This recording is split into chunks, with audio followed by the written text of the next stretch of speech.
right, there are two types of people in this audience. The type of people who've heard of Jeffrey Tucker, and you people are excited. The type of people who haven't heard of Jeffrey Tucker, and you're lucky, because you now have the opportunity to get to hear one of the most dynamic voices in the Liberty Movement explain things in a way that is so crystal clear and so exciting that, what?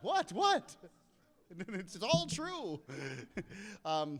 The founder of Liberty.me, it's going to soon roll out, and one of the greatest Liberty speakers of our time, Jeffrey Tucker. There is nothing I can say or do to live up to that introduction, so that's catastrophic, actually. I must say what an honor it is to speak in a room full of many of the world's smartest people, actually. So it's a little bit tricky to say anything new to you. I'm going to try. I'd like to talk about Bitcoin as a monetary technology. This is what got me interested in the topic in the first place, and it's what caused me a tremendous amount of intellectual upheaval only 1 year ago this month, I suppose. For 2 years prior, I had Bitcoiners sort of buzzing around me like annoying gnats, trying to get me interested in this strange thing, which struck me as crazily implausible and slightly absurd. Some sort of technology rolled out by some geeks who didn't really understand what money is or could be, and were just basically barking up the wrong tree. And beyond that, I didn't want to know anymore. You understand, maybe all of you went through this at some point. Knew somebody was bugging you about Bitcoin, and you're like, you're annoying me, please shut up. Until one day, I was in New Hampshire, and I was surrounded by these Bitcoiners, and they basically coerced me into having lunch with them. And I thought, well, this is dreadful, but they're buying my lunch. And at that point, they had me download a wallet on my smartphone, and I always carry extra bow ties with me, by the way. So they wanted to know if I was willing to sell some, so I did. And immediately, this strange thing arrived on my smartphone that changed essentially everything about the way I looked at money. And it blew me away. About 48 hours later, I was not quite a believer yet, but I was almost there. And so I went to frantically reading everything I possibly could about open source networking. I'd already worked in this area a little bit with website development. I had to learn about cryptography. I already knew about monetary theory, but everything I knew about monetary theory told me that Bitcoin couldn't exist, and yet there it existed. So there's a problem, right? At some point we have to fix our theory in light of reality, right? So I guess took me about 30 days, and I became a pretty dedicated fanatic. And in the meantime, I've written about 200 articles about the topic. So there we go. And I noticed that all the people who last February were trashing me on blogs and saying that this is ridiculous. I'd fallen for yet another Ponzi scheme, another get-rich-quick fiat monetary experiment, have all shut up in the meantime, which is very, very nice. Especially when I made my prediction last April that Bitcoin would be $1,000 by the end of the year. That was an occasion for a real thrashing that I took, and none of these people have apologized to me in the meantime. And I've been warned to never again give a prediction that has both a price and a date, because I'm certain to be wrong. So, so I'm trying not to do that anymore, but I somehow still can't resist. So I want to talk a little bit about monetary history and why Bitcoin is so unusual. It's unusual, but it's not. Because on one hand, money came into its own. You know, during the feudalism period, hardly anybody actually owned any money at all. Most everything was conducted in barter. There was no such thing as middle class. You had peasants, lords, and only the big shots had access to money, and everybody else just had to trade whatever kind of goods they could produce, in exchange for which they were allowed to survive, about 22 years on average. So that's more or less the way things went. But with the advent of modern capitalism, we began to see a demand for money. And that was a beautiful thing. Most money in the Middle Ages was entirely private. Some money was monopolized by the government. And when the money comes to be monopolized by the government, the leader always likes to put his face on the coin for some odd reason. Governments like to own the money because it allows them to depreciate the coinage, and this is more or less an easier way to get revenue than taxing people. Taxation annoys people. Depreciating money is mostly invisible. So there's always been a strong tendency for governments to want to monopolize money, but they've rarely been entirely successful. So a little told, slightly unusual aspect of monetary history that's only come to light recently in light of George Selgin's wonderful book called Good Money, which came out about 3 years ago. It turns out during the Industrial Revolution, there was a huge and explosive industry of private coinage that emerged not in the cities, but in the outside the cities, where it was cheaper to open up factories and easier to recruit workers. And it turned out that the money that the government was minting was not minted in small enough denominations to actually pay workers. So what do you do? And there was a burgeoning industry of private coinage. And his book chronicles this and gives examples of all the private coinage that existed at the time. And what's very interesting about the market-generated money is that it's far more beautiful than government money, actually, because they had some other idea than just putting pictures of big shots on it, actually. So, and it was the button industry that was the main driving force behind the monetary innovations of the entire Industrial Revolution in England. And this event is quite extraordinary because what it revealed was the capacity for markets, for organic exchange, for the voluntary trading of individuals to actually create and sustain a viable and stable monetary system that was not inflationary and did not generate things like global financial crises and things like this. It was actually a stable system that worked rather well. And very revealing, and contrary to the prevailing theory of money at the time, which is that the thing that gives money value is government itself, which is just not true. It turns out not to be true at all. But this industry was suppressed by the state, inevitably, always and everywhere. It's suppressed by the state. They had to get rid of it because they wanted the monopoly. So it was crushed and killed.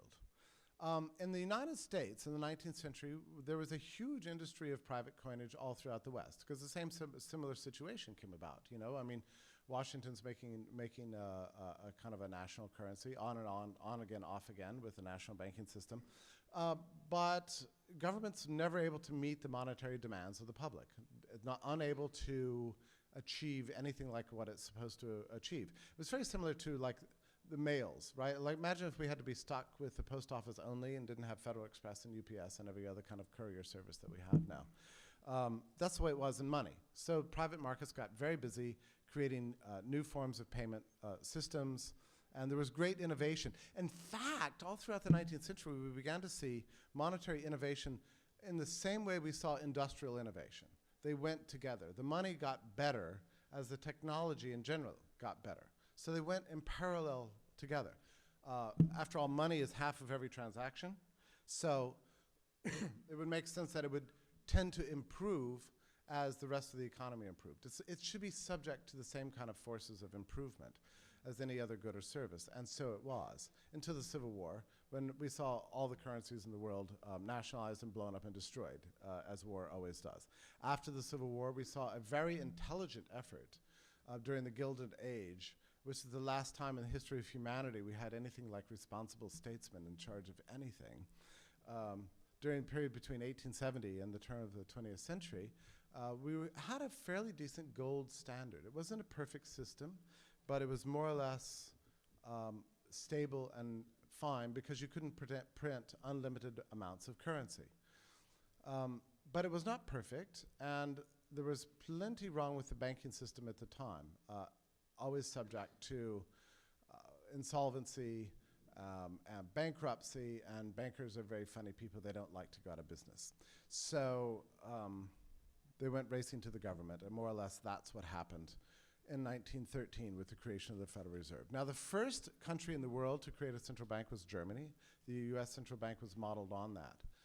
And it wasn't widely understood at the time, but the creation of the Federal Reserve did more than just cartelize the banking industry. What it did was more or less nationalize the money stock. Nationalization meant the end of innovation in money. So money was no longer, as a unit, as a good, as a product, as a service, was no longer able to keep pace with the innovations in the world of the rest of industry. And we've been now in this situation more or less for 100 years. And you'll notice that money is not just uninnovative and has failed to keep pace. I mean, for example, imagine if we had to use 1913 style phones today, or 1913 style cars, or if we were still stuck, with 1913 style shoes. That's more or less the situation we are in with money. But that's the best possible thing. Actually, money has gotten vastly worse. It's today's dollar is worth about a nickel compared to the dollar of 1913. Governments have more or less destroyed money and dragged it back. And it's not entirely clear how many people have been aware of this. We've always just taken our money that we use for granted, as if it's just something that the government gives us, and it can't be really improved. There were efforts at reform throughout the 20th century to improve the money. One of the biggest calamities happened actually at the Great Depression, right? So you had a big stock market run up in the late 1920s, fueled mainly by cheap currency that was being continued to be printed and rolled out as a way of paying for the everlasting debts of World War I. This generated a gigantic stock market bubble. The Fed was unable to bail out the banking system no matter how hard they tried, and we plunged into a Great Depression. Now, there were a handful of people at the time that understood that the reason for the Great Depression was bad money, that the money was really bad and could not meet modern needs. But that was not the prevailing opinion. Many other people gathered around the views of John Maynard Keynes, the top economist of the time, and said, look, money should be subject to the same kind of forces that we're subjecting everything else in economic life to, namely planning, control, top-down management. It can be used as a tool of stabilizing the macroeconomy. Now, I tell you this mainly because it's so ridiculously implausible in light of modern monetary experience. I mean, nobody in the monetary realm has any clue what's going on anymore. I mean, the fantasies of the Keynesians that the central bankers would just discover a recession, print up some extra money and cause it to go away. Or, that unemployment would get above the natural rate, and all the central bank would have to do was generate a little bit of upward price pressure, and that would somehow cause business to hire lots of new employees and everybody would be happy. This view sounds to us today, sitting here in 2014, like sheer fantasy, and it really is. We've seen this over the last 5 years. So, now understand something. In 2008, Bernanke sat out to generate an inflation. He set out to flood the world with dollars. And he created many, many of them, trillions of them. And where did they land? Are they in your pockets? Are they out on the street? Is the hot money flowing all over the world? Not really. It's all in the coffers of the banking industry. The whole effort just devolved into a gigantic racket to make their balance sheets look pretty in light of this calamitous experience that nobody apparently expected in all of human history, where housing prices, much to the astonishment of everybody, went down a little bit. And that caused a global financial crisis. This is how bad our money is. This is how unrobust it is. People always ask me, well, how can you support Bitcoin? It's so volatile. What? As compared with the dollar? I mean, and the days, of, it was crazy. Do you remember how they got that bailout in the fall of 2008? I mean, they were running around saying the world monetary and financial system is collapsing. It could be the case that tomorrow you will go to your ATM and it will say, out of money. There is no more. We must have this bailout, or else we are all going to suffer. The shelves of the grocery stores will be empty. We'll all be like I think it was Iceland where this temporarily happened. Boats can't leave their harbors because they can't get bonded. This is the situation. So it was a frenzy, a panic, a global hysteria, essentially, in order to bring that thing about. There were other reform attempts in the 20th century, most all of them terrible. Richard Nixon, when he took us off the gold standard and during his tenure as president, promised that we had achieved the new nirvana. Finally, we'd been released from the fetters of gold, and Washington could finally manage the monetary system. And then about 6 years later, we were looking at 13% inflation and the gutting of a generation of savings. So that's how that one ended up. Now, there were other reformers throughout the 20th century that urged a restoration of sound money, a restoration of the gold standard. But look what happened. Nothing. I mean, I'm talking about the Austrians, basically, and the monetarists. Well, let me just mention something about the monetarists in particular. They had this view of macroeconomics where the Fed would very precisely calibrate the increase of dollars at 3% per year to equal roughly the GDP, so thereby creating this sort of beautiful, stable price level. Well, the problem with this whole theory is that there's no such thing as a stable price level. Some things go up in price, some things go down in price, and it's ridiculous. It doesn't rise and fall like the tides of a sea. But there's another problem, too, that happened after financial deregulation in 1982. Nobody knew what the money stock was anymore. And you know this is true, right? I mean, you don't actually know how many dollars there are in the world. It's not possible. You can enjoy yourself and spend the afternoon looking through the Federal Reserve statistics at the St. Louis Fed and just pick and choose your monetary aggregates and make whatever guess you want. Do you like M1, M2, M3, MZM?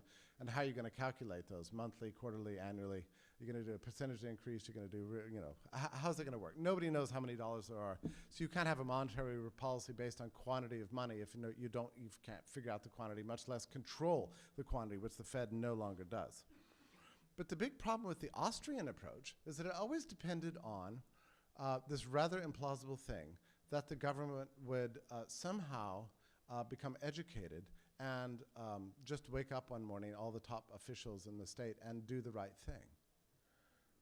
That turns out to be a really naive view because the government actually benefits from the current system, as does the entire banking system. Okay, let's move on to Bitcoin. I described earlier the scene in the fall of 2008, and something else was happening in the fall of 2008, namely the protocol. The finishing touches were being put on the protocol called Bitcoin that was going to be released in 2009. I don't think it's a coincidence that these things came together. I mean, Satoshi saw that the system was unstable, it was unsuitable to the modern age, it could not work in an internet age, and we needed something completely different. And the result was not a series of conferences, not a series of academics gathering to talk about what kind of monetary policy we will have in the future, not congressional hearings and a Senate decision, not an international monetary meeting like what happened at Bretton Woods following World War II, where everybody decided what kind of system we would have. No, it was quite different, the introduction of Bitcoin. It was radical. It was put out on a free forum, open source. And this one little geek said, hey, here's my new money. If you like it, attach some value to it. And that was it. That is a revolutionary approach.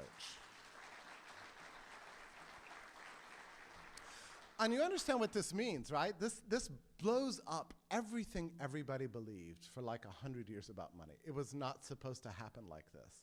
There wasn't a single monetary economist in this country or probably anywhere in the world who could have anticipated something like this happening, that this is the way the system would be reformed, that we would see the introduction of what could potentially be a new global monetary standard by a release on a free forum, that it would exist somehow on a distributed network, all over the globe, that it would be made not of gold or cigarettes or clamshells or the power of the state, but rather its essential value would come from a brilliant and innovative payment system that was united with the currency itself.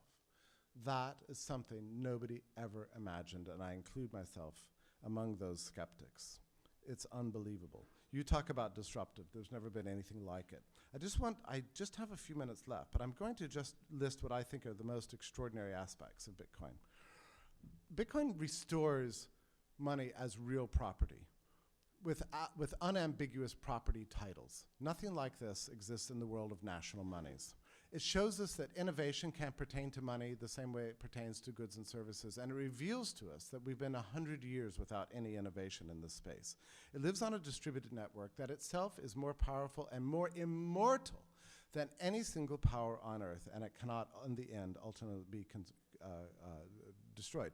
It means the elimination of financial intermediaries, where we no longer have to participate in this gigantic banking cartel based on our trust and our reputation and our access to wealth and our geography and our IP address, but rather invites the whole of the world community into the matrix of exchange. We recall, many of us in this room, what happened after the Berlin Wall fell and the Iron Curtain fell, and all of Eastern Europe, Russia, and then earlier China was invited into the world economy. We saw unprecedented prosperity, which we're experiencing right now. Bitcoin is more significant than that because it tears down a global wall between the rich and the poor and invites everyone who has something to sell or something to buy to participate in the great project of building civilization. What does this mean finally for freedom itself? It means, and it could mean in our lifetime, the complete separation of money from the state, which will mean everything. It could mean the elimination of war.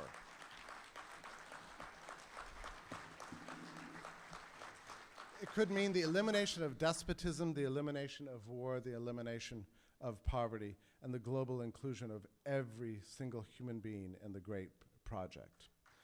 That's what the significance of Bitcoin is. Thank you so much.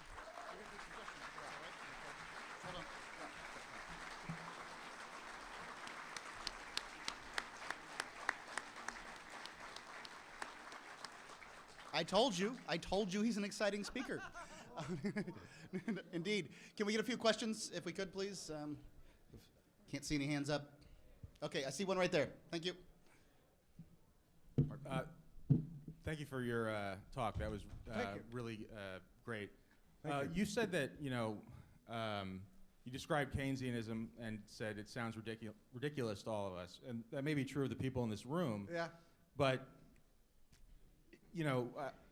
I keep reading in the mainstream press, among the reasons Bitcoin must fail is deflation. Right. Because the textbook says so. And I think arguably the most influential economist, certainly in the United States, is Paul Krugman, who I'm not a fan of, but I know dozens of people, and I'm sure there are millions of them, but I know many people who are intelligent, educated, good at their jobs. But if Paul Krugman says it, he has a Nobel Prize, don't you know? So his Nobel Prize was given for his trade theory, which actually isn't bad. No, really. I understand that, but but I'm curious, why do you think that is? Is that something that maybe we don't need to worry about anymore? We don't have to worry about persuading people because we have Bitcoin, or where did we go wrong that we ended up with Paul Krugman as the authority? What's interesting about Krugman? He actually understands Bitcoin better than most. And he understands it so well enough to hate it, actually. Because he is a dedicated Keynesian. He doesn't think a monetary policy should exist that is not controlled by a central bank and isn't manipulated according to Keynesian models, and that's why he loathes it. I never miss one of his Bitcoin articles. I think they're tremendously entertaining. But what's great about Bitcoin, it's fun to be part of the Bitcoin world because you realize something after a while. It doesn't really matter what Paul Krugman thinks.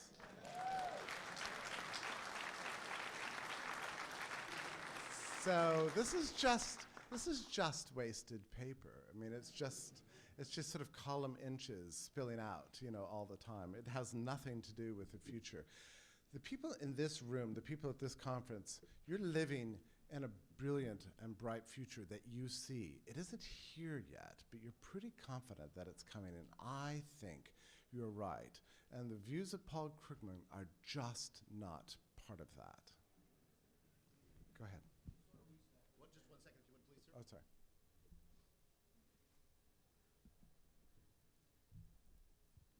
Nope, one back. To reach that sort of libertarian panacea that you described, do you think we need to focus on things like seasteading or Free State Project or things like that Okay. to decrease the national boundaries? So, like, Bitcoin is really significant in my own mind because, taking on money and revising it by going around the official institutions and coming up with an innovation as significant and outrageous and disruptive as Bitcoin, what it reveals is that anything can happen. I mean, it means that this could happen to every other institution in society too. And I think we've just begun to see this. I mean, there are many people in this room who consider Bitcoin a little bit old-fashioned, actually. And the next iteration of it is going to impact law itself. They're imagining a world of law without lawmakers, law keepers, and law enforcers. I mean, this is an extraordinary realization of the crypto-anarchist dreams of the cyberpunks of the 1980s, all of whom were made fun of, and now we're all pouring through their texts to see the true vision of the future. Bitcoin reveals essentially that what Thomas Paine said in his little monograph called Common Sense that he wrote in like January of 1776, that we have it within our power to make the world new again. Yes. That's an amazing realization. We have lived through a century of hopelessness, and now hope has dawned again. It's beautiful.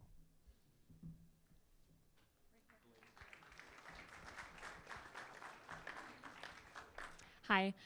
So I just want to say I really love that we have an economist speaking econ jargon to us. I already have a little bit of a brain crush on you. You had me at Great Depression and the USPS analogy, actually. Okay. I actually had a question, or maybe an observation. I've been reading biographies on Keynes himself, and one of my favorites so far has been Keynes, The Return of the Master. And he actually, in his private transcripts, in his public manuscripts actually, he says that he does not believe that, he believes that the money supply will only affect price, not necessarily the output or employment of an economy. So I don't think that, in his private manuscripts, he even said, I do not believe that monetary control is conducive to a fully operative economy, operating to its full extent. So it's funny that you bring up common sense, because that is one of his lesser known, publicly acknowledged works. And I kind of hope that you can spend a moment and elaborate on that. About Keynes in particular? Yeah. So Keynes is a very shifty fellow. I mean, he was enormously brilliant, and he understood economics very, very well. I mean, he understood the classical economists. But he changed his mind like constantly. And in private, he would say things completely different from what he would say in public. And he would write things in his private correspondence that contradicted even his public works. And then, some people say at the end of his life, he completely repudiated Keynesian economics himself. I mean, he went from being a free trader to being a radical protectionist, from being a hater of gold to later praising the gold standard. I mean, he was just this way. So how do you get away with that? It's kind of amazing. Well, all the biographies say that he was... that apparently this man, John Maynard Keynes, who was very beautiful and very tall and basically an English aristocrat, had such extraordinary charm. I mean, can you imagine that, living off charm alone, That's apparently what did it, that he was just amazing, an amazing person to be around, and that somehow people just had this tendency to follow him. I look forward to a world without gurus, actually. A world without people like John Maynard Keynes and Richard Nixon and Franklin Delano Roosevelt, big shots who know more than we know, so therefore they should rule us. I want to see an end to that world. That whole paradigm seems very 20th century to me. So let's look for a world without where the Paul Krugmans of the world can write for us and entertain us, but otherwise have absolutely no power whatsoever.